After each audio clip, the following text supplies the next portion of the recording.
Oui, aujourd'hui c'est le 14 juin et je voudrais lire dans Proverbe 11, 23. Le désir des justes, c'est seulement le bien. L'attente des méchants, c'est la fureur. Qu'est-ce que nous attendons? Quels sont les désirs que nous avons aujourd'hui dans notre vie? C'est sûr que les désirs que nous avons sont le résultat d'un travail magnifique de la grâce de Dieu en nous. La grâce de Dieu nous transforme, nous éduque d'ailleurs, comme nous dit Paul en écrivant à Tite. Elle est en train de nous transformer. Et cela nous donne des désirs, des attentes qui sont très différentes de l'époque quand nous n'avions pas la grâce de Dieu en nous. Le psaume 73, versets 1 à 3, dit ceci. Oui, Dieu est bon pour Israël, pour ceux qui ont le cœur pur. Toutefois, mon pied allait fléchir, mes pas étaient sur le point de glisser, car je portais envie aux insensés, en voyant le bonheur des méchants. C'est un psaume d'Asaph, et il dit donc que son pied allait fléchir tout simplement parce que il a regardé la façon de vivre des gens qui ne connaissaient pas le Seigneur. Ici, il les appelle des méchants. Et il était un peu jaloux de voir le bonheur des méchants. Mais quelles sont les attentes de quelqu'un qui est méchant?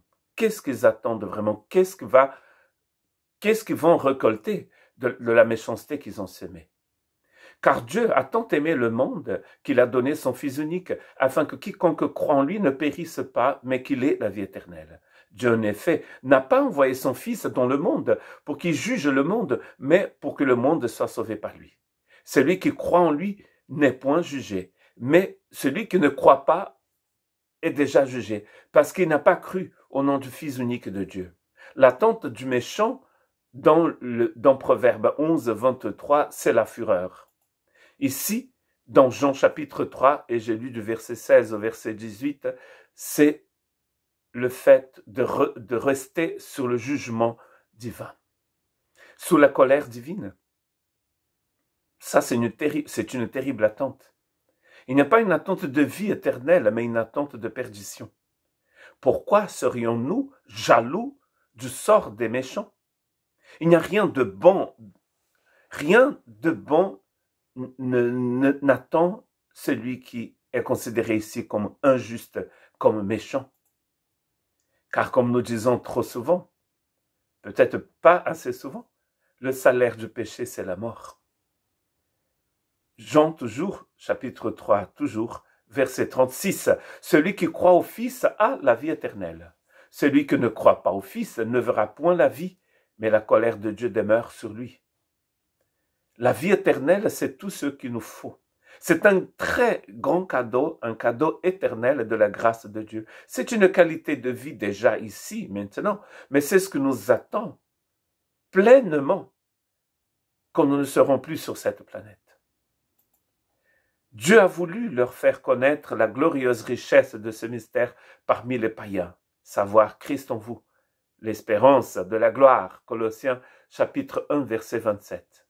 C'est cette espérance de la gloire divine qui est notre attente. Nous attendons cette glorieuse participation à la vie du Christ. Et cela est appelé ici espérance de la gloire.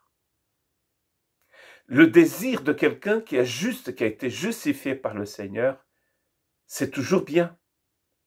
Par contre, l'attente de ceux qui ne connaissent pas la vie éternelle, c'est la fureur, c'est la perdition.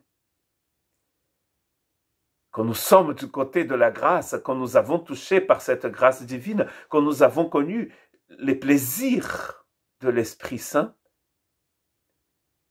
nous avons une espérance. Par contre, si nous ne connaissons pas la grâce, si nous n'avons pas été touchés par cette grâce, si nous n'avons pas ouvert la porte à la grâce de Dieu, quelles seront nos attentes?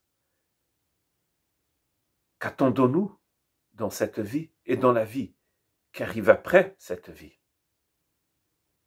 Que Dieu nous aide à méditer sur l'importance d'attendre la délivrance que nous offre la grâce de Dieu. Que Dieu vous bénisse.